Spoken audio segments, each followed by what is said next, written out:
In today's video, I'll teach you how to withdraw money from Kalshi to bank account. So first of all, launch open any browser of your choice, or you can also open the Kalshi application if you want. If you have opened the browser, click on the search bar and type in kalshi.com. Press enter. After you do that, you'll be led to the official website of Kalshi. Initially, you'll be led to this kind of interface. Make sure you're logged into your account. So in order to withdraw your money, it is actually very simple. For that, click on the three lines that you can see at the top right corner of your screen. Now, once you do that, you'll be able to find various options over here. At fourth, you'll be able to find this option for transfers. What you have to do is click on it. Now, once you do that, you can see over here, you'll be led to the transfers interface.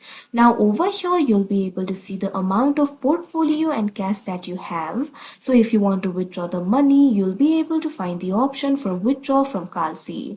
Right now, I do not have any amount, so I'm not being able to withdraw, but simply click on that option and you'll be able to select the method for withdrawal. For that, what you have to do is simply click on the option bank transfer and also pick your linked account. After you do that, enter the amount that you wish to transfer. Now simply follow through the prompts and review the details. Now click on the option submit withdraw. Now after it is submitted, what you have to do is simply wait for 1 to 3 business days. After you do that, the withdrawal will be successful and the amount will be transferred to your bank account. So like this, you'll be able to withdraw money from Kalshi to bank account. So that is how you withdraw money from Kalshi to bank account. I hope you found this video helpful. Thank you for watching.